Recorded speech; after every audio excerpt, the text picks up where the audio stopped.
Hello बच्चों आपका बहुत बहुत स्वागत है आपका नीट जे फैक्ट्री कोचिंग में।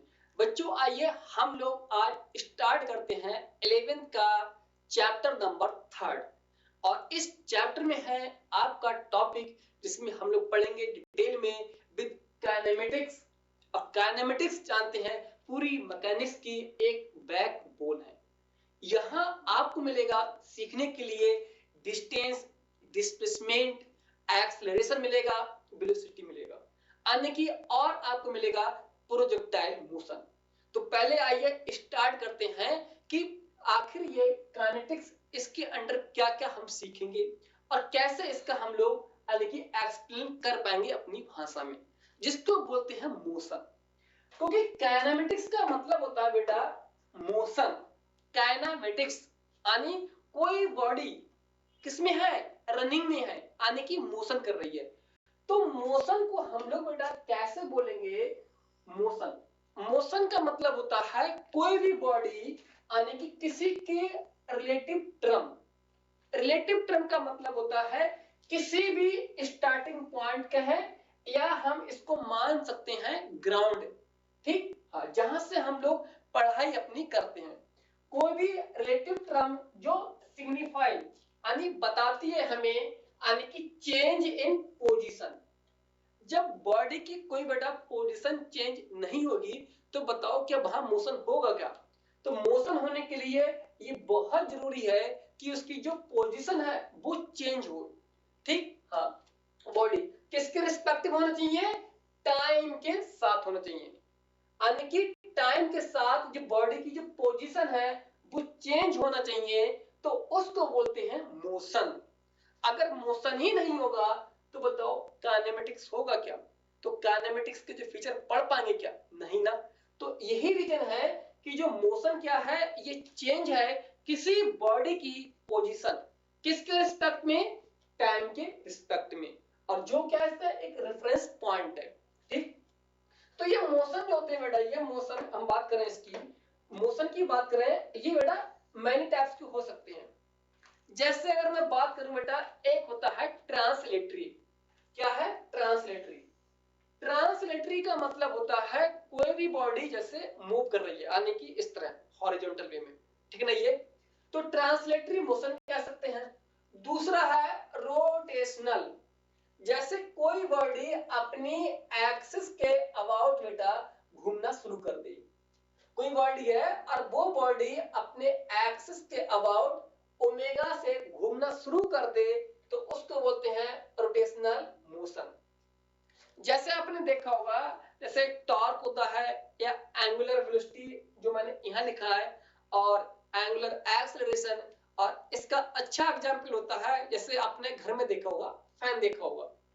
तो फैन की जो बेटा जो एक्सिस होती है, तो वो एक्सिस क्या होती है? किसी पॉइंट की फिक्स होती है। अब इसके द्वारा क्या करता है, वो ऐसे यानी रोटेशनल मोशन को शुरू करता है। शुरू करेगा ऐसे, अब ऐसे शो करेगा तो बॉडी अपने एक्सिस पे है लेकिन फैन ऐसे घूम रहा है, तो इसको बोलते हैं अपनी एक्सिस के अबाउट कोई भी मोशन, तो वो बोलेगा रोटेशनल मोशन। तीसरा बेटा होता है पीरियोडिक मोशन। जैसे आपने देखा होगा, पेंडुलम में देखा होगा आपने, जैसे हम लोग घर में झूला वगैरह होता है इसको देखा हुआ। जैसे यहां देखिए बेटा, ये वाला मोशन है, ये इस टाइप का होता है। देखिए बेटा, ये यहां से मैंने कोई लटका दिया यानी कि बॉब लटका दिया। ठीक, ये क्या बेटा, ये बॉब, बेबी नहीं है बेटा, ये बॉब है। ठीक, अब यहां से बेटा क्या किया, इसको मैंने ऐसे धक्का मार दिया। जब यहां से इसको ऐसे करोगे तो बेटा ये इधर जाएगा, अब फिर ये वापस आएगा, फिर इधर जाएगा ऐसे करके, फिर वापस आएगा। तो ऐसे करते करते बेटा ये आके यहां इक्विलिब्रियम पे आके ये ठहर जाएगा। तो ये क्या है? Periodic motion. जैसे आपने घड़ी में देखा होगा, ये मोशन इसी टाइप का होता है यानी SHM, simple harmonic motion. Clear? हाँ, तो ये है मोशन कौन सा? पहला ट्रांसलेशनल, दूसरा है रोटेशन, तीसरा है पीरियोडिक मोशन। क्लियर? हाँ, अब जो ट्रांसलेटरी मोशन है, पहले हम बात कर रहे हैं कि ट्रांसलेटरी जो मोशन है इसको कैसे हम पढ़ सकते हैं। इसको बेटा डायरेक्शन के बेस पे दो पार्ट में डिवाइड कर दिया। किसके बेस पे? डायरेक्शन के बेस पे। अगर मेरी बॉडी सिर्फ एक ही डायरेक्शन में जाए, या तो एक्स में जाए या वो वाई में जाए या फिर वो किसी जेड एक्सिस में जाए, मतलब एक समय पे वो किसी एक ही डायरेक्शन में जाए, तो उसको बोलते हैं यानी कि motion in one dimension. One dimension. अब वन डायमेंशन हो सकता है या तो एक्स में जाए बॉडी, अगर एक्स में नहीं जा रही है तो हो सकता है वाई में जाए। क्लियर? तो ये क्या है? वन डायमेंशन, और इसको शॉर्ट में बोलते हैं 1D। तो ये है ओनली वन कोऑर्डिनेट चेंज किसके? With time. कोई भी क्या होगा बेटा? एक ही कोऑर्डिनेट चेंज होगा, या तो x हो सकता है चेंज, या तो y हो सकता है, या तो z होगा। लेकिन ऐसा बिल्कुल नहीं होगा कि इसमें एक समय पे x भी चेंज हो y भी चेंज हो, ऐसा बिल्कुल नहीं होगा। क्यों? क्योंकि क्या है ये? One dimensional. अब यहां देखना, किसको समझाएं कैसे बेटा? फिर इसका ये है wrapped linear motion. Wrapped linear motion का मतलब होता है बेटा, लिख सकते हैं इसको यानी कि रेखीय गति। क्या बोलते हैं बेटा इसको? रेखीय गति। यानी सिंपल लफ्जों में कहें तो बोलते हैं बेटा इसको मोशन इन स्ट्रेट लाइन। यानी जब बॉडी कैसे जाए? केवल सीधी जाए बॉडी, तब उसको बोलते हैं स्ट्रेट लाइन मोशन बोलते हैं। क्लियर? तो ट्रांसलेटरी मोशन बेटा आपका कौन सा हो गया? Motion in one dimensional. Only one coordinate change होगा, या तो एक्स हो सकता है या वाई या तो जेड, ठीक? एक ही होगा एक समय पे, और इसको बोलते हैं रेक्टिलिनियर मोशन। इसका दूसरा नाम होता है बेटा motion in straight line. Clear ना? ये यहां पर अब ये ट्रांसलेटरी मोशन है। अब इसका दूसरा पार्ट क्या है? अब मान लेते हैं किसी बॉडी की जाने की इच्छा है कि यार मैं एक दिशा नहीं जाऊंगी, मुझे तो दोनों साइड जाना है, मतलब मुझे ऐसे जाना है कि मैं कुछ इधर भी चलूं और कुछ ऊपर भी जाऊं, जैसे कि किसी बॉल को हम ऐसे प्रोजेक्टाइल करते हैं। क्लियर? तो ये क्या है बेटा? Motion in two dimension. Two dimension 2D लिख दिया मैंने, या बोल सकते हैं बेटा इसको सिंपल लफ्जों में कहना चाहें यानी कि प्लेन। प्लेन मतलब 2D। या तो बेटा यहां पर क्या होगा? x y मान सकते हैं, ठीक? बॉडी x में भी जाएगी और y में भी जाएगी, यहां पर अभी बताएंगे एग्जांपल के साथ। तो यहां बेटा क्या है? यहां पर दो कोऑर्डिनेट का हूं बेटा, वो चेंज होगी दो। यहां पर चेंज क्या हो रहा था? यहां पर सिर्फ आपका एक कोऑर्डिनेट चेंज हो रहा था, क्योंकि ये 1D है। यहां क्या चेंज हो रहे हैं? टू कोऑर्डिनेट, क्योंकि ये टू डायमेंशनल है। तो दो कोऑर्डिनेट चेंज होंगे तो बेटा वो कैसे होंगे? यानी कि एक साथ चेंज होंगे। इसका मतलब होता है साइमल्टेनियस, एक साथ, ठीक? किसके साथ? विद टाइम के साथ। और इसका एग्जांपल क्या बेटा? इसका एग्जांपल है projectile motion along parabola. Clear? हाँ। या बोल सकते हैं सर्कुलर पथ बोल सकते हैं, दूसरा एग्जांपल। आप इसे बोलते हैं कर्व लीनियर मोशन। तो तीन एग्जांपल है, पहला प्रोजेक्टाइल है, दूसरा कौन सा है? सर्कुलर मोशन है, तीसरा कौन सा है? Curve linear motion. तो आइए बेटा इसको एग्जांपल के साथ कैसे बनेगा डायग्राम देखिएगा। अगर बेटा मैं इसकी बात करूं प्रोजेक्टाइल मोशन की, तो ये बेटा एक्स एक्सिस आ गई और ये वाई आ गई। तो अब किसी बॉडी को मैंने ऐसे कर दिया प्रोजेक्टाइल, तो ये क्या आ गया? एंगल आ गया। तो अब देखोगे बेटा ये वैल्यू जो है कुछ एक्स में जा रही है, कुछ वाई में जा रही है। एक्स में यहां पहुंच गई, इतनी बढ़ गई, और इतनी वाई में बढ़ गई। तो इनके पास एक साथ दो डायरेक्शन है। इसी प्रकार सर्कुलर देखो बेटा यहां पर दूसरा, तो यहां देखो बेटा ये देखिएगा, यहां पर क्या है? एक बॉडी डायरेक्शन उसकी क्या है? Tangential velocity. और दूसरी क्या है यहां पर बेटा? इसको बोल दिया मैंने सेंट्रीपिटल वेलोसिटी। तो आप देखिए एक साथ इस डायरेक्शन में भी चल रही बॉडी और एक साथ इस डायरेक्शन में भी बॉडी चल रही है, तो इनकी रिजल्टेंट कहीं बेटा इधर कहीं आएगी। समझ में आ रही है? तो इसीलिए इनको बोला गया है सर्कुलर किसमें 2D। क्यों? क्योंकि एक साथ बेटा दो डायरेक्शन में बॉडी चल रही है। ऐसे यहां बना सकते हैं, यहां बेटा ये आ गई सेंट्रीपिटल मतलब सेंटर की तरफ, दूसरा टेंजेंशियल। क्लियर? हाँ, तो इसी प्रकार एक साथ दो डायरेक्शन में कोई बॉडी जाए तो उसको बोलते हैं यानी कि 2D यानी कि प्लेट में। क्लियर? हाँ, तो ये थे बेसिक थे इनके जो मैंने आपको एक्सप्लेन किए। तो अब हम पढ़ रहे हैं बिल्कुल बेसिक से बेसिक चीज, डिस्प्लेसमेंट और डिस्टेंस। डिस्प्लेसमेंट यानी विस्थापन और डिस्टेंस यानी कि दूरी। तो आइए स्टार्ट किया जाए बिल्कुल जीरो से और हम इसके क्वेश्चन फिर हम करेंगे सॉल्व। तो आइए इतना नोट कीजिएगा इसका। क्लियर? पहले आइए बेटा यहाँ पे इतना नोट कीजिएगा, इतना ये यहां देखना, इतना इसका पार्ट है बेटा, ये पहला पार्ट इतना आप नोट कीजिएगा ये। क्लियर? अब इतना नोट कीजिएगा, इतना ये इसका दूसरा पार्ट है बेटा ट्रांसलेशन मोशन का, ये पार्ट बेटा इतना। क्लियर? नोट करते जाइए ये क्लियर? हाँ, आइए अब हम पढ़ते हैं आगे वाली चीज।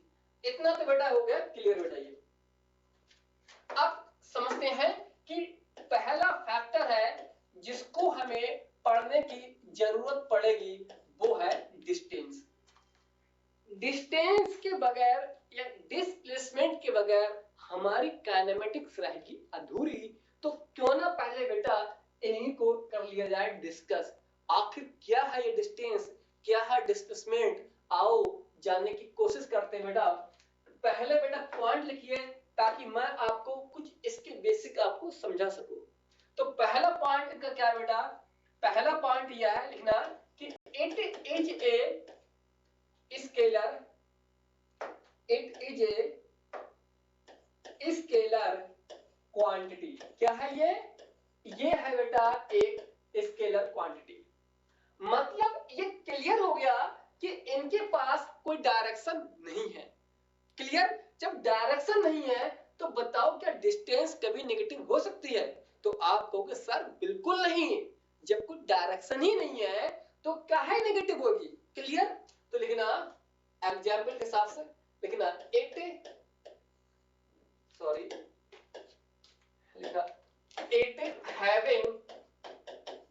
it having only magnitude, it having only magnitude। Clear? हाँ, और यहां लिख देना not have direction, इनके पास कोई डायरेक्शन नहीं होगी। और ये मैंने वेक्टर में मैंने आपको अच्छे से एक्सप्लेन कर रखा है मैंने डिटेल में। क्लियर? तो ये क्या है बेटा? डिस्टेंस स्केलर क्वांटिटी है बेटा। ये क्या है? ये स्केलर क्वांटिटी। और स्केलर क्वांटिटी होती है तो इनके पास सिर्फ होता है मैग्नीट्यूड, यानी कि इनके पास वैल्यू होती है, कोई डायरेक्शन नहीं होती है, नॉट हैव डायरेक्शन। क्लियर? पहला पॉइंट ये है। जब इनके पास सिर्फ मैग्नीट्यूड है, कोई वैल्यू है, तो मतलब ये डिस्टेंस कभी नेगेटिव नहीं हो सकती। क्लियर? तो दूसरा पॉइंट लिखिए बेटा यहां पर, ये दूसरा पॉइंट क्या है यहां पर लिखना, ये लिखना कि इट नेवर नेगेटिव, यानी कि डिस्टेंस कभी नेगेटिव नहीं हो सकती। इट नेवर नेगेटिव लिख देना। नेगेटिव क्यों नहीं है तो लिखना due to only have magnitude, only have magnitude। इनके पास सिर्फ क्या होती है? वैल्यू होती है, इसलिए डिस्टेंस कभी नेगेटिव नहीं हो सकती। क्लियर? थर्ड पॉइंट लिखना है यहां पर ये। क्लियर? एक आपको बताऊं रूल आपको मैं, ये क्या अगर आपसे पूछा जाए कि बेटा बताओ क्या time always positive, time may be negative, तो आप कहोगे सर क्या मूर्खों वाली बात करते हो सर, टाइम की सुई कभी ऐसे जाकर कभी ऐसे आती है क्या? नहीं है ना। वो मैटर अलग है कि उसका सेल बेटा डिस्चार्ज हो जाए। तो आप कहोगे सर कि टाइम कभी नेगेटिव नहीं होता, टाइम तो हमेशा क्या है, एक पॉजिटिव वे है, वो हमेशा आगे बढ़ेगा यानी लीड करेगा। तो इसलिए लिखना, यहां अलग से रूल लिखवा रहा हूं मैं ये कि डिस्टेंस नेवर डिक्रीज, ये बेटा सारे के सारे पॉइंट आपकी एनसीईआरटी में मेंशन किए हुए हैं। क्लियर नहीं है? हाँ, it distance never decrease with the time, यानी टाइम के साथ कभी भी डिस्टेंस नेगेटिव नहीं होगी। क्लियर नहीं है? या नेगेटिव तो होती नहीं है, मतलब डिस्टेंस टाइम के साथ कभी भी घटती नहीं है। जैसे आप देखिए बेटा यहां पर, ये जैसे आपके सामने मान लेते हैं अभी, जैसे अगर 10 बज के टाइम हो रहा है कि 10 बज रहा है, तो यहां से बेटा मैं यहां जा रहा हूं, मैं यहां गया, तो अब बताओ क्या इस समय क्या डिस्टेंस मेरी कुछ ना कुछ बड़ी होगी ना, चाहे 1 मीटर बढ़े 2 मीटर बढ़े। अब मैं यहां से वापस आ गया, तो डिस्टेंस तो हमेशा कुछ ना कुछ मैंने दूरी तो तय की है ना। इसीलिए क्या है, डिस्टेंस जैसे टाइम बढ़ता जाएगा तो डिस्टेंस भी बढ़ती जाएगी, कभी डिक्रीज नहीं होगी with the time during journey क्या है या मोशन क्या है। क्लियर? ऐसा नहीं है कि हम खड़े हैं टाइम तो बढ़ रहा है तो डिस्टेंस हमारी बढ़ेगी, ऐसा नहीं बढ़ेगी, आप चलोगे तब होगा ना। Clear? Third point, sorry fourth point लिखना यहां पर, ये फोर्थ पॉइंट लिखना,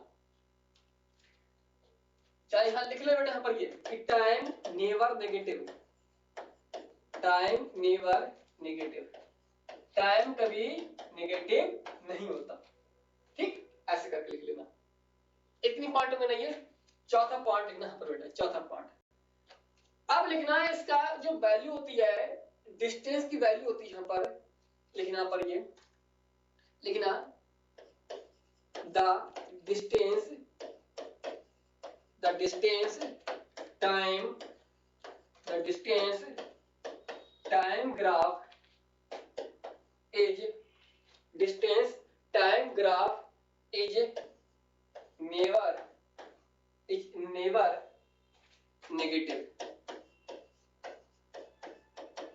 distance time graph is never negative, लिखना hence distance time graph only present in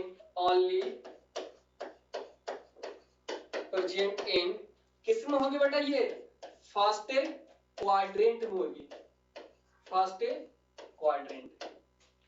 sir ये पॉइंट हमको समझ में नहीं आया, इसका क्या है मतलब? ये बेटा कह रहा है कि डिस्टेंस और जो टाइम है, डिस्टेंस टाइम का जो ग्राफ है बेटा, वो ग्राफ नेवर नेगेटिव, कभी नेगेटिव नहीं हो सकता। क्या टाइम नेगेटिव हो सकता है क्या? बिल्कुल नहीं ना। क्या डिस्टेंस नेगेटिव हो सकती है क्या? बिल्कुल नहीं ना। तो वही तो मैंने लिख दिया, क्या distance time graph never negative.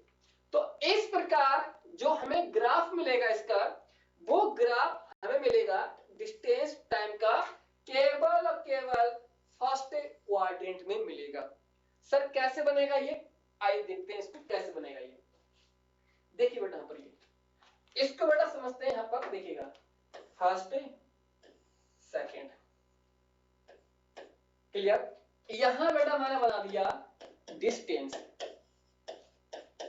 अब यहां बना दिया मैंने टाइम यानी कि टी। क्लियर? तो अब आप कहोगे सर ये वाला कौन सा है? ये है फर्स्ट क्वाड्रेंट, और ये वाला कौन सा बेटा? ये है सेकंड क्वाड्रेंट, और ये कौन सा बेटा?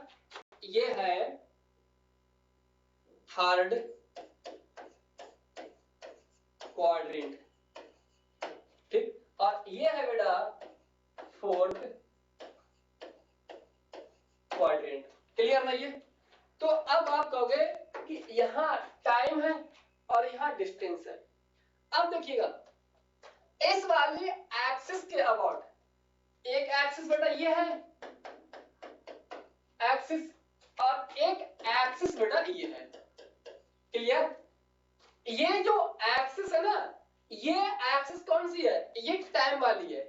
कि टाइम जो है बेटा, ये टाइम कभी भी इस एक्सिस के इधर इधर नहीं बन सकता, वरना क्योंकि इस एक्सिस के इधर जाते ही टाइम क्या हो जाएगा? नेगेटिव हो जाएगा ना। तो देखिए टाइम यहां क्या रहेगा बेटा? पॉजिटिव, क्योंकि ये इस वाली एक्सिस के इधर है टाइम। यहां भी टाइम क्या रहेगा? पॉजिटिव रहेगा। लेकिन यहां देखना, इस थर्ड वाले क्वाड्रेंट में देखना टाइम क्या रहेगा? टाइम होगा नेगेटिव होगा। तो बताओ यहां कोई ग्राफ बन सकता है क्या? अगर यहां टाइम दिया है तो ग्राफ नॉट पॉसिबल। क्लियर? और ये क्वेश्चंस आपके इतने ग्राफ आए एग्जाम में, बहुत ग्राफ आए, जिसका मैं एक लेक्चर अलग हम लोग बनाएंगे उसका। ऐसे यहां देखना, यहां पर टाइम नेगेटिव, क्योंकि टाइम जो है इस साइड है, तो एक्सिस के जो इधर होंगे वो पॉजिटिव होंगी, जो एक्सिस के इधर होंगे टाइम के वो नेगेटिव होंगे। यहां नेगेटिव, यहां नेगेटिव। ऐसे देखते हैं डिस्टेंस। डिस्टेंस की जो एक्सिस है बेटा, वो एक्सिस ये वाली है। तो अब इस वाली एक्सिस के नीचे जो पाई जाएगी डिस्टेंस, वो होगी नेगेटिव। इस एक्सिस के जो ऊपर होंगी वो डिस्टेंस कैसी होगी? पॉजिटिव। तो अब देखना ये डिस्टेंस को सॉरी मैं लिख दे रहा हूं डी। क्लियर? समझ जाना। अब यहां डिस्टेंस क्या होगी बेटा? ये पॉजिटिव होगी, क्योंकि इस एक्सिस के ऊपर है। ऐसी डिस्टेंस बेटा यहां पर होगी पॉजिटिव। सर क्यों? क्योंकि इस एक्सिस के पॉजिटिव ऊपर है। यहां डिस्टेंस नेगेटिव होगी। नेगेटिव क्यों होगी? क्योंकि जो ये वाली जो एक्सिस है ये इस एक्सिस के नीचे है, तो नेगेटिव डिस्टेंस आ गई। ऐसे यहां पर डिस्टेंस क्या होगी? यहां पर ये नेगेटिव होगी। क्यों? क्योंकि इस वाली जो डिस्टेंस है इस एक्सिस के नीचे है। क्लियर? तो बताओ, हमने तो अभी पढ़ा था कि डिस्टेंस और टाइम कभी नेगेटिव नहीं हो सकते। नेगेटिव नहीं हो सकते मतलब इम्पॉसिबल है। तो देखिए यहां टाइम पॉसिबल है, पॉजिटिव, सही बात है। लेकिन डिस्टेंस नेगेटिव है, तो क्या डिस्टेंस नेगेटिव होती है क्या? बिल्कुल नहीं ना। तो यहां बेटा कोई ग्राफ नहीं बनेगा। ऐसे यहां देखिएगा, यहां तो टाइम भी नेगेटिव आ गया, यहां टाइम नेगेटिव आ गया, ऊपर से डिस्टेंस भी नेगेटिव है, तो दोनों के दोनों नेगेटिव हैं, ये ग्राफ पॉसिबल नहीं होगा। क्लियर? यहां देखिएगा टाइम नेगेटिव है, डिस्टेंस पॉजिटिव है। अब बताओ टाइम नेगेटिव है तो टाइम नेगेटिव कभी होता है क्या? नहीं ना। तो यहां बेटा कोई ग्राफ नहीं बनेगा। यहां टाइम भी पॉजिटिव है, डिस्टेंस भी पॉजिटिव है, तो यहां पर जो ग्राफ है वो ग्राफ बेटा बनेगा, यहां ग्राफ बनेगा। समझ गया ना ये? हाँ, यहां ग्राफ क्यों बनेगा? टाइम पॉजिटिव है, अच्छी बात है, डिस्टेंस पॉजिटिव है, अच्छी बात है, क्योंकि होता है ये। टाइम पॉजिटिव है, बिल्कुल सही है। तो यहां ग्राफ क्यों नहीं बनेगा? ड्यू टू डिस्टेंस, कि डिस्टेंस नेगेटिव नहीं होती। यहां ग्राफ क्यों नहीं बनेगा? टाइम की वजह से भी नहीं बनेगा, नेगेटिव है, डिस्टेंस की वजह से भी नहीं बनेगा क्योंकि नेगेटिव है। यहां ग्राफ क्यों नहीं बनेगा? डिस्टेंस की वजह से बनना चाहिए था, लेकिन टाइम नेगेटिव है इसलिए ग्राफ नहीं बनेगा। क्लियर? तो इसलिए डिस्टेंस और टाइम का ग्राफ केवल फर्स्ट वाले क्वाड्रेंट में बनता है, यहां सेकंड में, थर्ड में, फोर्थ में ग्राफ नहीं बनता। क्लियर? पहला पॉइंट ये है। जल्दी से इसको नोट कीजिए, इसको पर ये क्लियर पूरा दिख रहा है ना, ये नोट कीजिए। बिल्कुल बेसिक टाइप के क्वेश्चंस में आते हैं और यहां पर भी कोई क्वेश्चंस यहां पर नहीं आते हैं। क्लियर ना ये?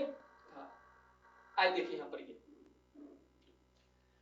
ये तो मैंने बताई, बेसिक चीज बताई थी कि डिस्टेंस को हम कौन कौन से फीचर हैं जिनको हम याद रखें।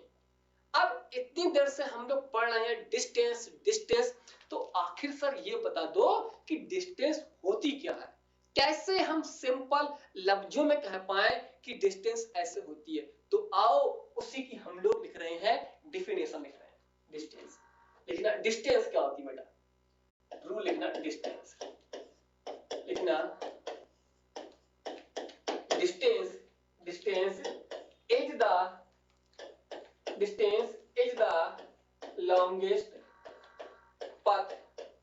longest path length.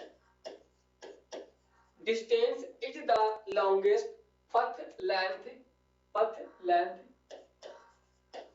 that is covered by during the journey. Journey का मतलब होता है बेटा अपनी यात्रा करना, समझ गया ना बेटा ना। जर्नी का मतलब क्या होता है, जर्नी का मतलब होता है बेटा यात्रा, समझ गया ना ये। हाँ, जो सबसे लॉन्गेस्ट रास्ता होता है या कोई पथ कहे या कोई लेंथ कहे, उसी को बोलते हैं डिस्टेंस बोलते हैं। क्लियर? जैसे देखिए मैं समझाऊं एग्जांपल, ये बेटा मैंने बना दिया ए और ये बना दिया बी।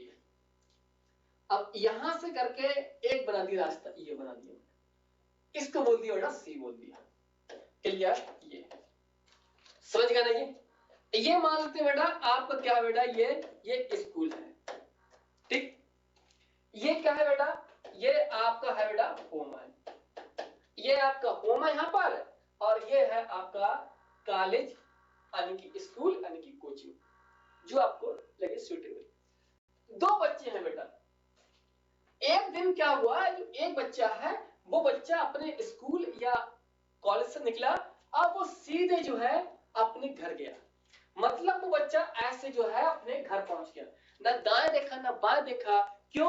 क्योंकि वो बच्चा बिल्कुल सिंपल टाइप का बच्चा है, वो सीधे घर गया, शॉर्ट रास्ता। लेकिन दूसरे महाजन जो थे, वो महाजन कह रहे नहीं, हमको तो भटकना आता है, तो कहां भटकेंगे, तो आओ देखो बेटा, मान लेते बेटा यहां से चले, तो यहां बेटा इन महाजन को क्या मिल गया बेटा, यहां हो सकता है बेटा कोई सिटी हो सकता है बेटा यहां पर कोई बेटा कोई छोटा सी बेटे का हो, कोई शॉप हो सकता है बेटा यहां कोई छोटा सा अपना मॉल। तो ये तो बेटा सबका यानी कि चाय का, टॉफी का, मॉल का कोई दुकान चल रही है बेटा, सबका बेटा ये जाका ले लेके बेटा घर पहुंचेंगे ना। तो अब देखिए जो सबसे शॉर्टेस्ट रास्ता है वो क्या है, ये वाला है, और ये क्या बन गया बेटा, ये बन गया लॉन्गेस्ट पथ बन गया। तो बताओ सिंपल लफ्जों में क्या बोल सकते हैं, जो लॉन्गेस्ट पथ होता है वो तो रिप्रेजेंट करता है बेटा डिस्टेंस करता है, ये है डिस्टेंस है, और बेटा ये जो है ना इसी को बोलते हैं डिस्प्लेसमेंट बोलते हैं। क्लियर ना ये? तो ये क्या है, डिस्प्लेसमेंट है, जो अपने स्कूल से डायरेक्ट अपने घर गया, शॉर्टेस्ट रास्ता। जो स्कूल से पहले मॉल गया, वहां देखा कुछ नहीं मिला कुछ, फिर देखा कहीं सिटी में पहुंच गया, वहां भी कोई नजर नहीं आया, फिर चाय पे भीड़ मिली दुकान पे, वहां चाय पीने लगा, पता चला वहां भी इसको कोई नहीं मिला, तो निराश होता हुआ बेचारा घर आ गया। क्लियर? तो ये क्या है बेटा, ये लॉन्गेस्ट पथ है, तो इनको बोल दिया मैंने डिस्टेंस बोल दिया। क्लियर? और जो डिस्प्लेसमेंट होता है शॉर्टेस्ट पथ का है या शॉर्टेस्ट लेंथ बोल सकते हैं इसको। तो डिस्टेंस के लिए इतनी चीजें क्या है, क्लियर है, डिफाइन। क्लियर ना ये? इतना नोट कीजिएगा। फिर बेटा हम पढ़ते हैं डिस्प्लेसमेंट पढ़ते हैं, डिस्प्लेसमेंट के बाद फिर कराऊंगा आपको न्यूमेरिकल, जिसमें सिखाऊंगा डिफरेंस कि डिस्टेंस और डिस्प्लेसमेंट कैसे निकालेंगे। जल्दी इसको नोट कीजिएगा, फिर आगे बढ़िए। क्लियर ना ये? हाँ, इतना नोट कर लिया होगा आपने। आई सेकंड लिखिए बेटा डिस्प्लेसमेंट। डिस्प्लेसमेंट क्या है बेटा, बिल्कुल बेटा बेसिक चीजें हैं डिस्प्लेसमेंट। इन डिस्प्लेसमेंट को जो रिप्रेजेंट कर रहा है बेटा हम कर रहे हैं एस से। क्लियर? ये सर वेक्टर का साइन क्यों लगा दिया? क्योंकि बेटा ये वेक्टर क्वांटिटी है। क्लियर? आई लिखना क्या तो लिखो बेटा इसके बारे में, डिस्प्लेसमेंट के बारे में क्या है लिखना कि इट इज द शॉर्टेस्ट पथ बोल सकते हैं, या बेटा इसको बोल सकते हैं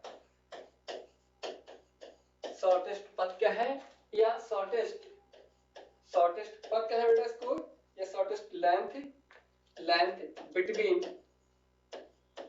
बिटवीन इनिशियल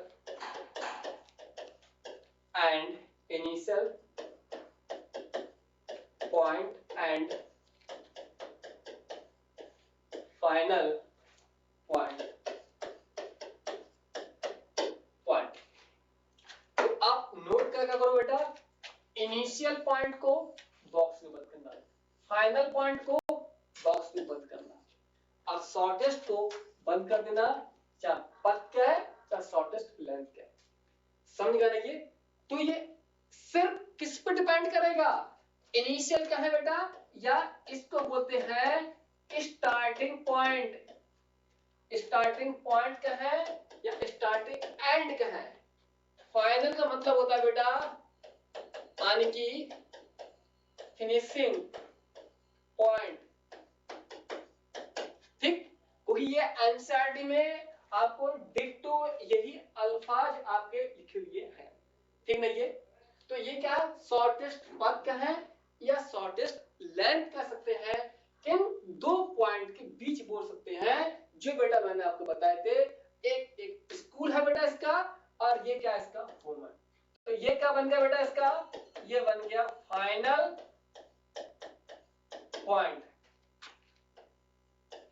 पॉइंट बन गया, और ये क्या बन गया बेटा, ये बन गया इसका स्टार्टिंग पॉइंट बन गया।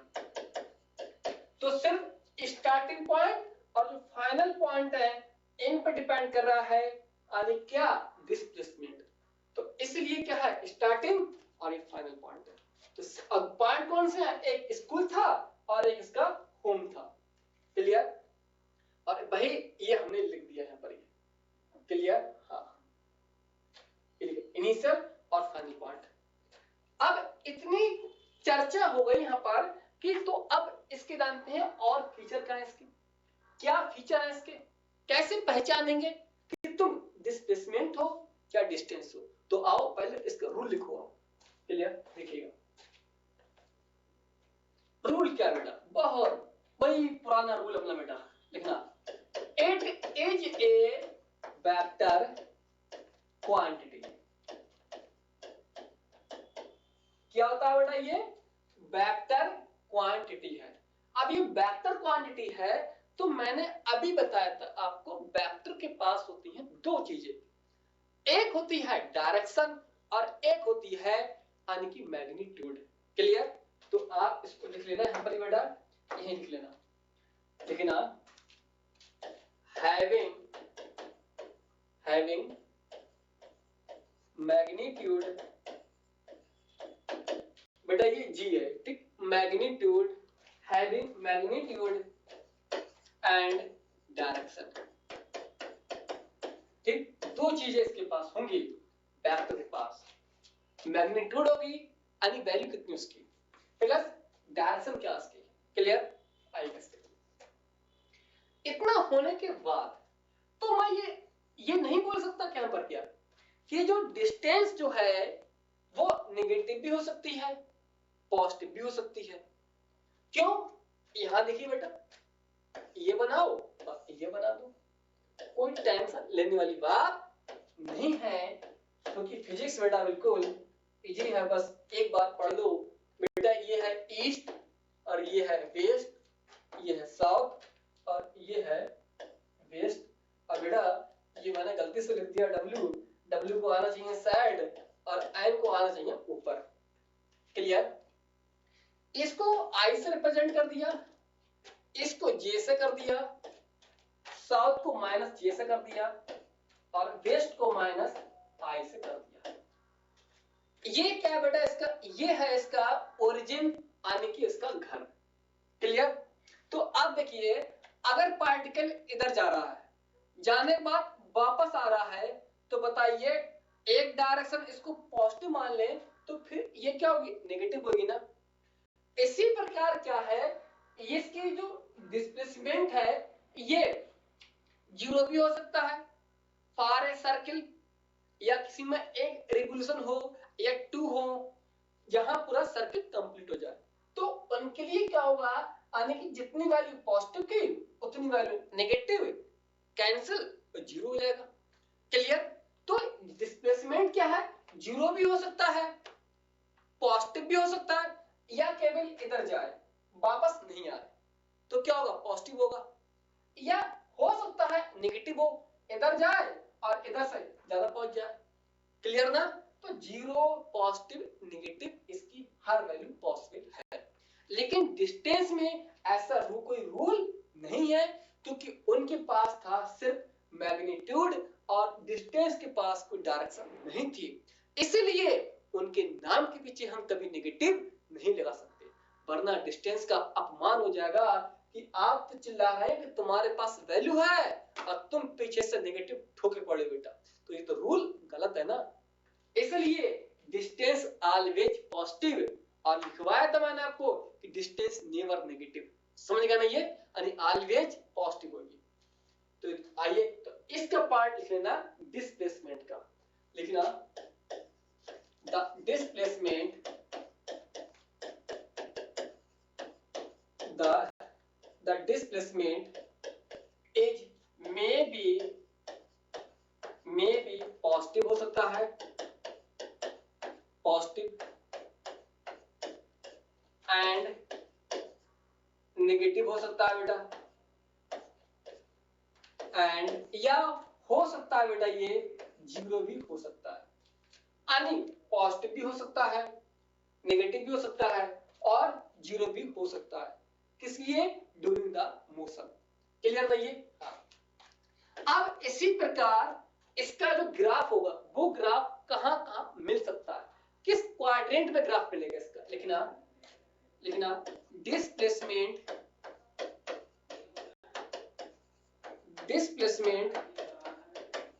टाइम, यानी कि S T graph, displacement time graph is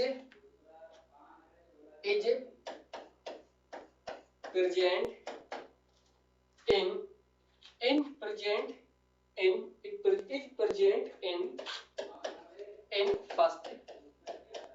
first में हो सकता है बेटा एंड, और हो सकता है बेटा वो यानी कि फोर्थ क्वाड्रेंट में। ठीक, हाँ कैसे, आइए समझते हैं इसको हम लोग, कैसे नेगेटिव हो सकता है। अच्छे से बेटा समझना चीजों को, बहुत ही बेसिक चीजें बेटा यहाँ पर है ये। ठीक, टाइम को यहाँ रख दिया, डिस्प्लेसमेंट को यहाँ रख दिया, अब बेटा ये क्या है यहाँ पर, ये है डिस्प्लेसमेंट, और तुम जाओ यहाँ पर टाइम। अभी पता आपको था कि टाइम की जो वैल्यू होती है इस वाली एक्सिस के इधर पॉजिटिव, इस वाले एक्सिस के इधर नेगेटिव, तो टाइम बेटा सेकंड क्वाड्रेंट में negative, second quadrant, third quadrant में टाइम का रहेगा बेटा, टाइम का रहेगा बेटा नेगेटिव रहेगा। फर्स्ट में टाइम इस एक्सिस के इधर है तो पॉजिटिव, यहां पर टाइम बेटा पॉजिटिव, और यहां बेटा फोर्थ क्वाड्रेंट है बेटा ये, तो यहां बेटा जो टाइम रहेगा वो टाइम रहेगा पॉजिटिव, और ये कौन सा बेटा, फर्स्ट क्वाड्रेंट। डिस्प्लेसमेंट इस एक्सिस के ऊपर पॉजिटिव, इस एक्सिस के नीचे नेगेटिव, तो अब देखिए बेटा यहां पर एस क्या आएगा, पॉजिटिव, यहां एस क्या आएगा, पॉजिटिव, अब इस एक्सिस के नीचे है तो डिस्प्लेसमेंट नेगेटिव होगा, यहां डिस्प्लेसमेंट नेगेटिव और यहां डिस्प्लेसमेंट नेगेटिव।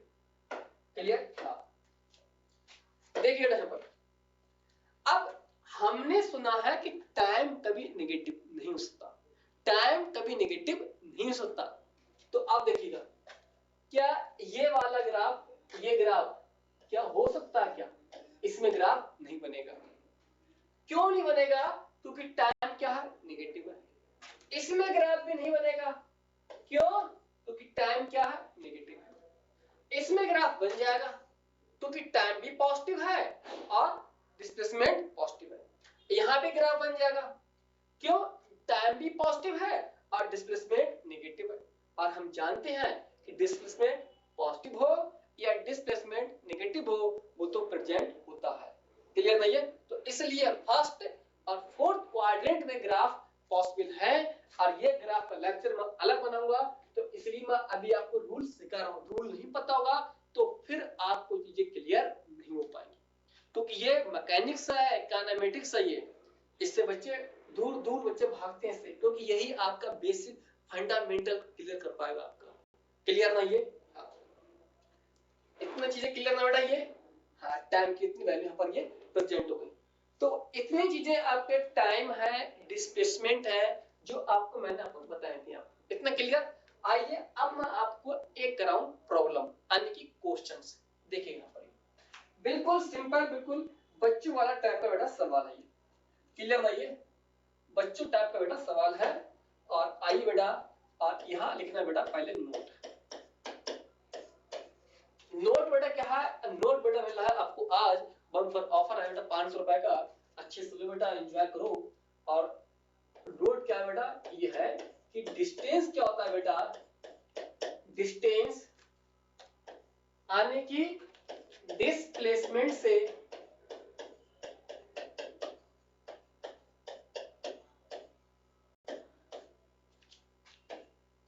डिस्टेंस डिस्प्लेसमेंट से ग्रेटर भी हो सकता है और इक्वल भी हो सकता है। लेकिन ऐसा बिल्कुल नहीं होगा कि distance less than displacement. Clear? तो ये क्या बेटा है? तो इसको लिखना, इसका मतलब क्या होता है बेटा?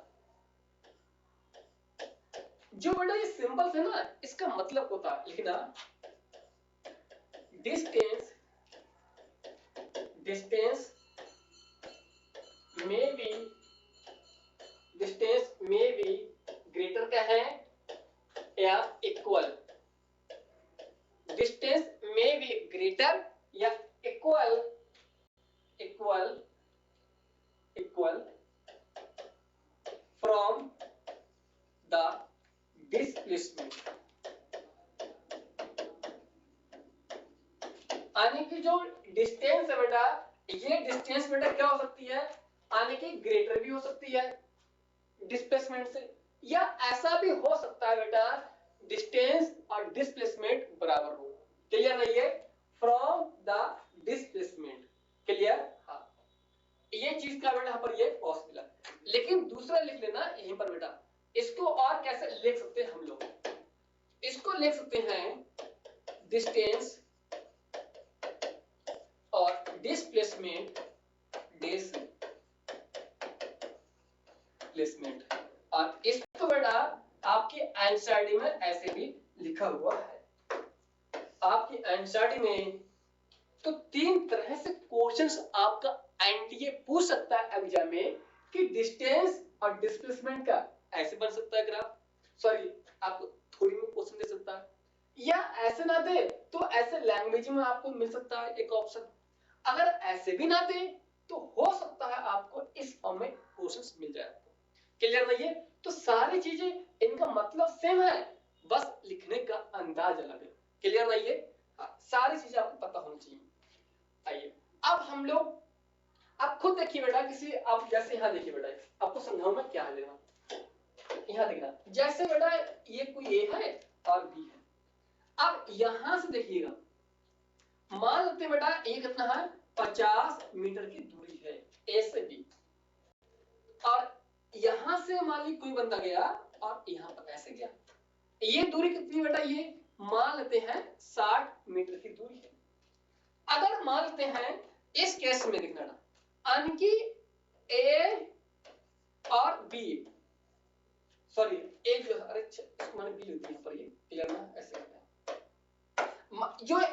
बॉडी बेटा वो बॉडी यहां से यहां जाए, तो इस केस में देखना जो डिस्टेंस होगा और डिस्प्लेसमेंट दोनों बराबर होगा। अगर बॉडी, मैं इस पॉइंट को बेटा लिख ले रहा हूं, मैं ये इसको एरो यहां बना है और ये पॉइंट क्या बेटा, ये सी पॉइंट है, ये पॉइंट सी है। अगर बॉडी बेटा ऐसे ए से बी जा रही है डायरेक्ट, तो इस केस में देखना बेटा यानी कि डिस्टेंस और जो डिस्प्लेसमेंट है दोनों क्या होगा, दोनों का मैग्नीट्यूड बराबर होगा। क्योंकि 50 मीटर क्या है, डिस्टेंस भी 50 मीटर है और डिस्प्लेसमेंट भी 50 मीटर है। क्यों? क्योंकि ये बॉडी ए से बी जा रही है। लेकिन अब देखना बेटा ए से यहां पर है, एक बॉडी ए से बी जाए और एक बॉडी ए से सी जाए। अब जो बॉडी ए से सी होकर बी जा रही है बेटा, तो इस केस में देखना इसको क्या बोलोगे, डिस्टेंस बोलोगे, इसको बोलोगे आप डिस्प्लेसमेंट बोलोगे। क्योंकि जो बॉडी ए से सी होकर के बी पर जा रही है, सी से होकर बी पर जा रही है, तो यहां डिस्टेंस बोलेंगे क्योंकि इसने लॉन्ग जो पथ उसको कवर किया गया है। क्लियर? तो यहां देखिएगा इस केस में जो डिस्टेंस होगी उसकी वैल्यू ज्यादा होगी, किससे, डिस्प्लेसमेंट। ठीक, ये कितना है बेटा 60 मीटर और ये कितना है 50 मीटर। क्योंकि जो बॉडी गई है वो बॉडी ए से सी गई है, सी वाले रास्ते से होते हुए बी पर आई है, तो इसलिए जो डिस्टेंस है वो डिस्टेंस ज्यादा होगी, क्योंकि ये बॉडी सी से आई है फिर बी पर आई होते हुए।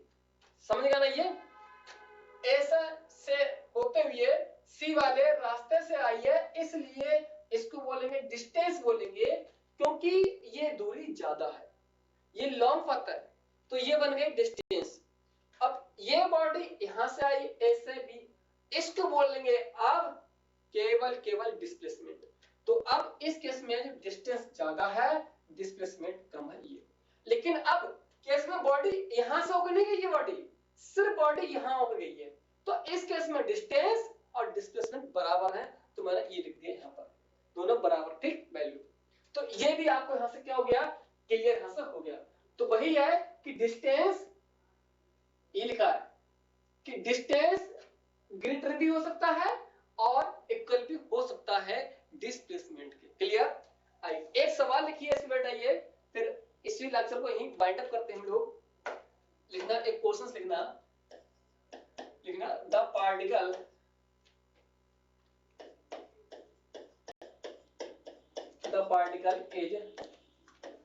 Particle is moving on a same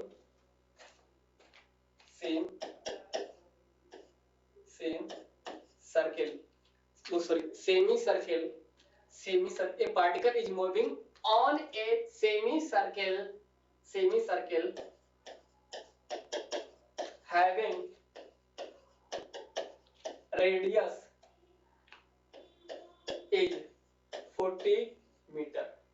A particle is moving on a semicircle having radius is 40 meter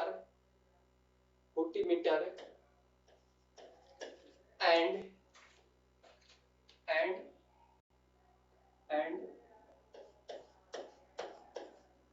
covers from point A to B during the journey। और ये बेटा आपकी एनसीईआरटी प्रॉब्लम ना उसी की बेस पे है प्रॉब्लम। ये यानी कवर का मतलब होता है यानी तय करना दूरी, समझ गए ना, ये डिस्प्लेसमेंट कहां से, पॉइंट ए से बी की तरफ ड्यूरिंग ए जर्नी, मतलब अपनी यात्रा के दौरान। क्लियर? देखिए बेटा क्या इसी के मुताबिक पहले बना क्या बेटा पर, ये पहले आपको समझा दें, सेमी सर्कल का मतलब होता है बेटा, जैसे देखिए यानी कि 180 डिग्री यानी कि आधा वृत्त, ठीक है। ये तो आप देखिए बेटा यहां पर देखना, ये बेटा बना ये बना दिए। क्लियर? तो अब देखिए बेटा यहाँ की जो रेडियस कितनी दी है बेटा, वो रेडियस दी है 40 मीटर की रेडियस दी है। जो सर्किल होगा ऐसे वो सर्किल पूरा होगा, तो उसकी जो रेडियस दी है वो 40 मीटर की है। अब इसको मान लिया मैंने ए, इसको मान लिया बी। क्लियर? तो अब इनके पास दो चांस है बेटा, दो चांस है। एक तो यहां से है, बॉडी हो सकता है यहां से ऐसे होके बॉडी आई हो बेटा, समझ गया ना? और ये भी हो सकता है कि बॉडी यहां से भी आए। क्लियर ना? तो अब आप कहोगे कि सर हम तो इसी रास्ते से आएंगे, क्योंकि ये रास्ता क्या है, छोटा रास्ता है। मतलब ये वो बच्चा है जो नॉर्मल टाइप का है, मतलब इसको मान ले बेटा स्कूल और इसको मान ले बेटा होम मान ले बेटा। तो ये बच्चा बेटा वो है जो स्कूल से छूटा डायरेक्ट अपने घर आ गया। तो ये क्या है बेटा, ये एक शॉर्टेस्ट क्या है, पथ है। शॉर्टेस्ट क्या है, लेंथ है। मतलब तो ये मुझे बताएगा बेटा, यानी कि डिस्प्लेसमेंट बताएगा मुझे। क्या बताएगा मुझे, डिस्प्लेसमेंट। और दूसरा जो बच्चा है ये थोड़ा एक्टिव है, चालाक है, बुद्धिजीवी है। ये कहेगा नहीं, हम तो पहले जाएंगे सिटी मॉल, फिर हम जाएंगे अपने इस दुकान पे चाय पियेंगे, चाय से मजा नहीं आएगा, फिर लगाएंगे चुस्की लगाएंगे, फिर पहुंचेंगे घर। तो ये बच्चा बेटा दूरी कवर करते ज्यादा आएगा, क्योंकि ये यहां जाएगा, इस मॉल जाएगा, यहां जाएगा, चाय पिएगा, मजा नहीं आएगा, फिर घर आएगा, थक जाएगा, सो जाएगा। क्लियर? तो अब बेटा ये क्या बन गया बेटा, ये बन गया डिस्टेंस बन गया, डिस्टेंस बन गया, ये डिस्प्लेसमेंट बन गया। दोनों का आंसर क्या, बहुत ही इजी है। आओ निकालते हैं, कैसे निकालेंगे डिस्टेंस, कैसे निकालेंगे डिस्प्लेसमेंट। तो पहले बेटा मैं निकाल रहा हूं यहां पर, पहला यहीं पर है बेटा, पहला केस क्या है, डिस्प्लेसमेंट। डिस्प्लेसमेंट, डिस्प्लेसमेंट यानी कि ये। अब इसकी वैल्यू देखिए बेटा, ये इसकी रेडियस बेटा अगर देखी जाए बेटा, यहां समझाऊं मैं, जैसे देखिए बेटा ये, जैसे यहां देखना, अगर यहां की रेडियस बेटा r है, तो r रेडियस बेटा यहां से यहां तक की होगी। समझ गया ना ये? क्योंकि सर्किल में रेडियस इतनी r है सेंटर तक, तो सेंटर से यहां की रेडियस r, तो r और r कितनी हो गई बेटा, ये हो गई 2r हो गई ये। समझ गया ना ये? यानी कि डायमीटर के प्रति क्या है या व्यास क्या है, कितना हो गया, तो डिस्प्लेसमेंट हो गया बेटा 2r हो गया। क्लियर? और रेडियस कितनी दी है बेटा इसकी, 40 मीटर, तो 2 × 40 यानी कि 80 मीटर क्या आ गया, डिस्प्लेसमेंट आ गया, 80 मीटर का आ गया। क्लियर ना ये? अब निकालते हैं क्या, यहां से यहां तक की निकालते हैं डिस्टेंस। अब डिस्टेंस, अब यहां से सर्किल कितना है, आधा सर्किल है, और आधा सर्किल का जो एंगल होता है वो होता है पाई, यानी कि 180 डिग्री। तो सेकंड बेटा यहां पर निकालता हूं, तो मैं ये सेकंड क्या है बेटा, यानी कि डिस्टेंस। डिस्टेंस कैसे निकलेगी बेटा, डिस्टेंस लिख लेना बेटा, ये for half circle, half circle मतलब 180 डिग्री, तो उसकी बेटा डिस्टेंस होती है पाई आर। रेडियस कितनी बेटा, पाई की वैल्यू बेटा हम लगा दें 3.14, रेडियस कितनी दी बेटा हमको, ये 40 मीटर। तो अब इसको बेटा सॉल्व करोगे कितना आएगा, 4 से 14 से करो कितने बेटा जाएगा, ये 56 जाएगा, 4 3 12 है बेटा, और इतना होगा 4, हाँ एक जीरो यहाँ ठोक दिए बेटा, ये तो 2 के आगे पॉइंट है यहाँ लगा दिए।